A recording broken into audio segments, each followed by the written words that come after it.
Assalamualaikum Sobat Football United. Luar biasa perempat final kedua. eh Perempat final kedua yang juga dramatis menurut gue secara ringan amatiran. Juga mendebarkan. Akhirnya menghasilkan dua tim, yaitu adalah Belanda dan Inggris, yang melangkah ke semifinal dan akan mempertemukan satu dan lainnya.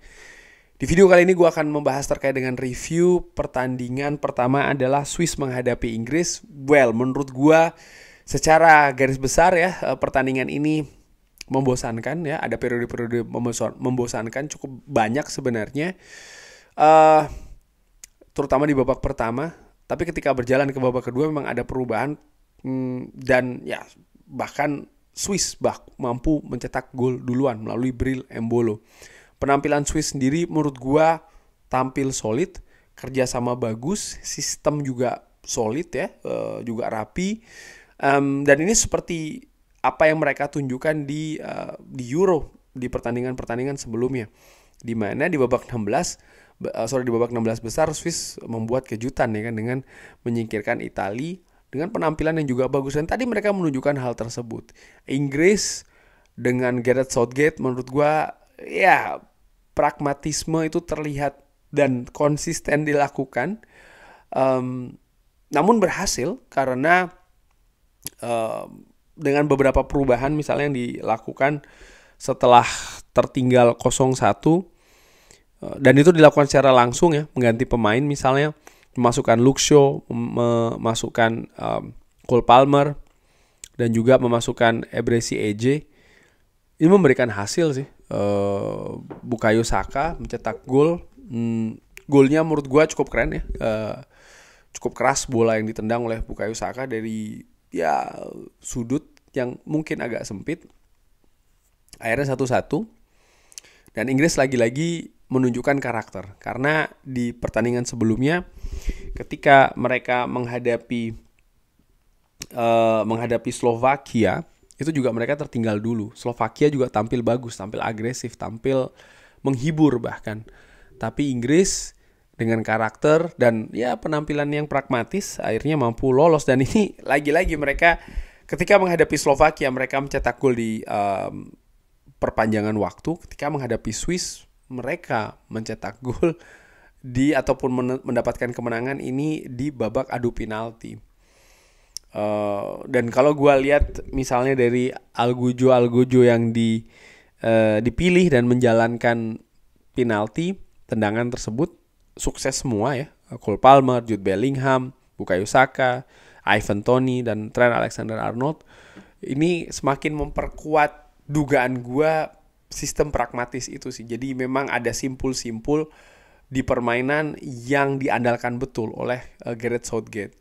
Dan dalam hal ini adalah ya langsung straight to the point. Tidak perlu terlalu memainkan sepak bola yang seperti apa gitu. Artinya sepak bola yang indah seperti enggak, tapi tetap bagaimana caranya bisa menang dan lolos. Tertinggal dulu, oke, gimana caranya bisa menyamakan kedudukan secara langsung, secara pragmatis. Dilakukan, ya. Siapkan selanjutnya, apa itu adu penalti, ini Algujonya, dan berhasil. Dan inilah tipikal tim dalam tanda kutip spesialis turnamen sih menurut gue di beberapa turnamen besar yang gue ikutin ya, terutama Euro maupun juga Piala Dunia, dimana ya tim-tim pragmatis mereka betul-betul mengincar hasil.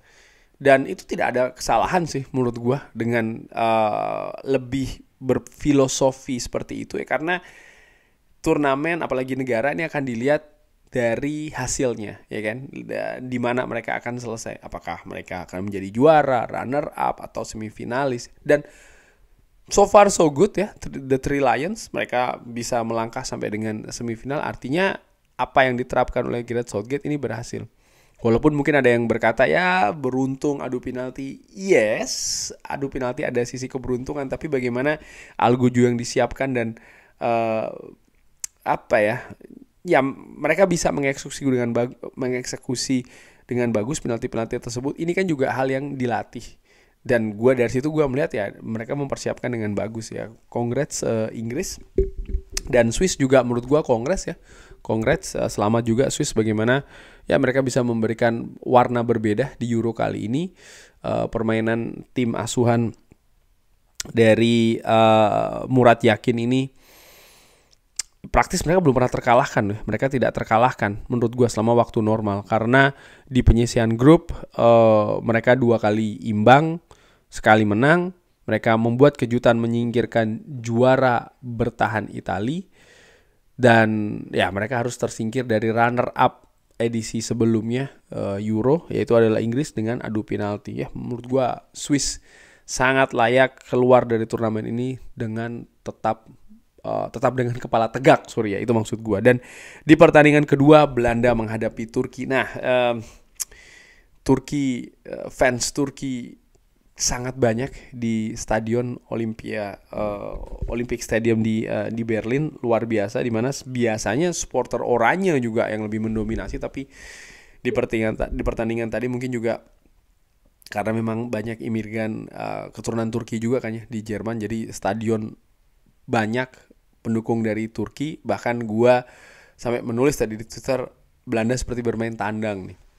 Turki tampil semangat di babak pertama. Vincenzo Montella menurut gua menerapkan strategi yang luar biasa dan menyulitkan permainan dari Belanda. Bahkan dari sisi strategi Vincenzo Montella ini unggul jika dibandingkan Ronald Koeman. Apa yang dilakukan oleh Turki di babak pertama? Mereka membuat frustrasi Belanda. Mereka membiarkan Belanda ini misalnya memegang possession di lini tengah sampai dengan sepertiga akhir. Lebih dari sepertiga akhir mereka tidak biarkan pemain Belanda ini bisa bebas. Mereka disiplin, mereka rapat, mereka bahkan melakukan sistem buruh sergap sih menurut gua. Karena ketika Cody Gakpo misalnya atau Memphis Depay atau Bergwijn membawa bola, 2-3 pemain bahkan dari Turki ini mengerubuti, sehingga ya tidak banyak yang bisa dilakukan oleh lini serang dari Belanda. Sebaliknya, ketika mereka mendapatkan kesempatan untuk melakukan serangan balik, mereka memanfaatkan betul lebar lapangan dan kecepatan dengan umpan-umpan direct, dan ini sangat menyulitkan. Mereka sempat unggul dulu bahkan ya melalui gol yang diciptakan oleh Akaidin, asis luar biasa dari Arda Güler, dan itu memberikan semangat betul sehingga ketika 1-0 Belanda justru tampil nampak kebingungan. Namun di sisi lain Turki tampil percaya diri. Belanda kebingungan karena tidak mampu mencari solusi untuk menembus pertahanan Turki. Di istirahat antara babak pertama ke babak kedua, gue sempat wondering apa yang akan dilakukan oleh Ronald Koeman. Apakah dia akan langsung melakukan perubahan dari menit ke 46 atau menunggu menit sekian di babak kedua. Ternyata Ronald Koeman langsung menarik Bergwijn dan menempatkan Wout Weghorst.